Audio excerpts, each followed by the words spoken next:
ನಾನು ಹಿಂದೂ. ನಮಸ್ಕಾರ ಸ್ನೇಹಿತರೆ, ನಾನು ಹಿಂದೂ ಚಾನಲ್ಗೆ ತಮಗೆಲ್ಲ ಆತ್ಮೀಯ ಸ್ವಾಗತ. ಸತ್ಯರೂಪ ಸದಾಚಾರ ಸತ್ಯಧರ್ಮ ಪರಾಯಣ ಸತ್ಯಾಶ್ರಯ ಪರೋಕ್ಷಾಯ ದತ್ತಾತ್ರೇಯ ನಮೋಸ್ತುತೆ. ಅಧ್ಯಾಯ 47. ಶ್ರೀ ಗಣೇಶಾಯ ನಮಃ. ಶ್ರೀ ಗುರು ಗಣಗಾಪುರದಲ್ಲಿದ್ದಾಗ ದೀಪಾವಳಿ ಹಬ್ಬ ಬರುತ್ತೆ. ಬೇರೆ ಬೇರೆ 7 ಊರುಗಳಿಂದ ಶಿಷ್ಯರು ಶ್ರೀ ಗುರುವಿಗೆ ದೀಪಾವಳಿ ಹಬ್ಬಕ್ಕೆ ಆಮಂತ್ರಣವನ್ನು ಕೊಡಲಿಕ್ಕೆ ಬರ್ತಾರೆ. ಆಗ ಶ್ರೀ ಗುರು ಅವರಿಗೆ, ಎಲೆ ಭಕ್ತರೆ, ಒಂದೊಂದು ಊರು ಒಂದೊಂದು ದಿಕ್ಕಿನಲ್ಲಿವೆ. ಎಲ್ಲರ ಮನೆಗೂ ಒಂದೇ ದಿವಸ ನಾನು ಹೇಗೆ ಬರಲಿ? ನೀವು ನಿಮ್ಮೊಳಗೆ ವಿಚಾರ ಮಾಡಿಕೊಂಡು ಯಾರಲ್ಲಿ ಮೊದಲು ಯಾರಲ್ಲಿ ಹಿಂದ್ಗಡೆ ಬರಬೇಕು ಅಂತ ನಿರ್ಧಾರ ಮಾಡಿಕೊಳ್ಳಿ ಅಂತ ನುಡಿತಾರೆ.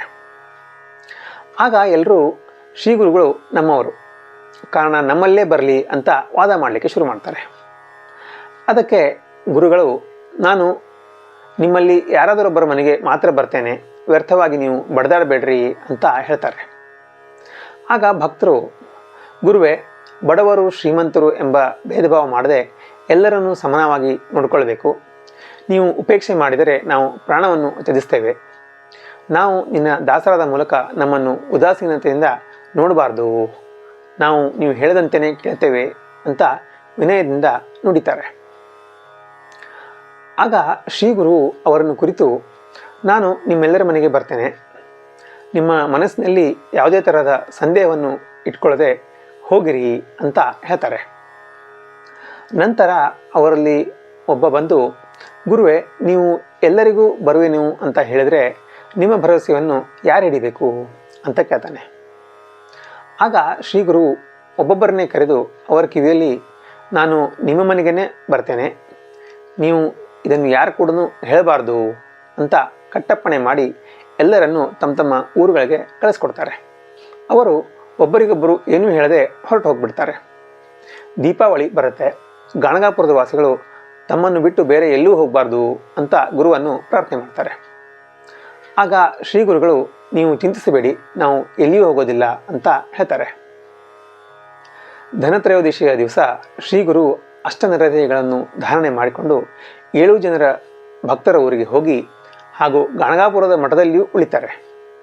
ಹೀಗೆ ಎಲ್ಲ ಕಡೆಗಳಲ್ಲಿ ದೀಪಾವಳಿ ಸಡಗರ ಸಂಭ್ರಮದಿಂದ ಪೂಜೆಯನ್ನು ಆತಿಥ್ಯವನ್ನು ಸ್ವೀಕರಿಸಿಕೊಂಡು ತಿರುಗಿ ಗಣಗಾಪುರಕ್ಕೆ ಬರ್ತಾರೆ. ಮುಂದೆ ಅದೇ ವರ್ಷ ಕಾರ್ತಿಕ ಪೂರ್ಣಿಮೆಯ ಆರಾಧನೆಗೆ ಈ ಮೊದಲು ಬಂದ ಎಲ್ಲ ಭಕ್ತರು ಗಣಗಾಪುರಕ್ಕೆ ಬರ್ತಾರೆ. ಆಗ ಅವರು ತಮ್ಮ ತಮ್ಮೊಳಗೆ, ಗುರುಗಳು ದೀಪಾವಳಿಗೆ ನಮ್ಮ ಮನೆಗೆ ಬಂದಿದ್ರು ಅಂತ ವಾದ ಮಾಡಲಿಕ್ಕೆ ಶುರು ಮಾಡ್ತಾರೆ. ಗಣಗಾಪುರದಲ್ಲಿಯ ಜನರು, ಗುರು ಎಲ್ಲಿಯೂ ಹೋಗಿಲ್ಲ, ಗುರು ನಮ್ಮ ಹತ್ರನೇ ಇದ್ರು ಅಂತ ನುಡಿತಾರೆ.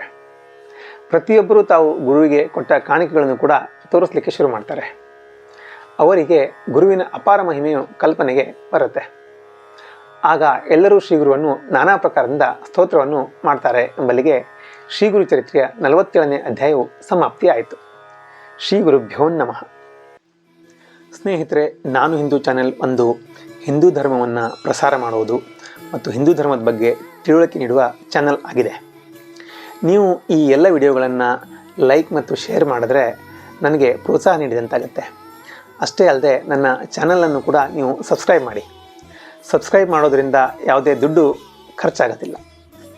ಇಲ್ಲಿ ಕೆಳಗಡೆ ಕಾಣ್ತಾ ಇರೋ ಸಬ್ಸ್ಕ್ರೈಬ್ ಬಟನನ್ನು ಬರೀ ಒಂದು ಸಾರಿ ಪ್ರೆಸ್ ಮಾಡಿ ಮತ್ತು ಎಲ್ಲ ವಿಡಿಯೋಗಳನ್ನು ಲೈಕ್ ಮತ್ತು ಶೇರ್ ಮಾಡೋದರಿಂದ ನನಗೆ ತುಂಬ ಪ್ರೋತ್ಸಾಹ ನೀಡಿದಂತಾಗುತ್ತೆ ಮತ್ತು ಹಿಂದೂ ಧರ್ಮದ ಬಗ್ಗೆ ಎಲ್ಲರಿಗೂ ತಿಳುವಳಿಕೆ ನೀಡಲು ಸಹಾಯವಾಗುತ್ತೆ.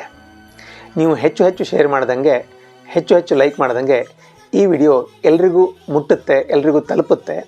ಇದರಿಂದ ಹೆಚ್ಚು ಜನರಿಗೆ ಪ್ರಸಾರವಾಗುತ್ತೆ. ಶ್ರೀ ಗುರುಚರಿತ್ರೆಯಾಗಲಿ ಅಥವಾ ಹಿಂದೂ ಧರ್ಮದ ಬಗ್ಗೆ ಬೇರೆ ವಿಡಿಯೋಗಳಾಗಲಿ ಎಲ್ರಿಗೂ ತಲುಪುತ್ತೆ. ಸೊ ದಯಮಾಡಿ ನೀವು ಎಲ್ಲರೂ ಸಬ್ಸ್ಕ್ರೈಬ್ ಮಾಡ್ತೀರಾ ಅಂತ ಅಂದ್ಕೊಳ್ತಾ ಇದ್ದೀನಿ. ಮುಂದಿನ ವಿಡಿಯೋದಲ್ಲಿ ಮತ್ತೆ ಸಿಗ್ತೀನಂತೆ. ಧರ್ಮೋ ರಕ್ಷತಿ ರಕ್ಷಿತಃ. ನಮ್ಮ ಸಂಸ್ಕೃತಿ ನಮ್ಮ ಹೆಮ್ಮೆ, ಅದನ್ನು ಉಳಿಸೋಣ, ಅದನ್ನು ಬೆಳೆಸೋಣ. ಜೈ ಶ್ರೀರಾಮ್.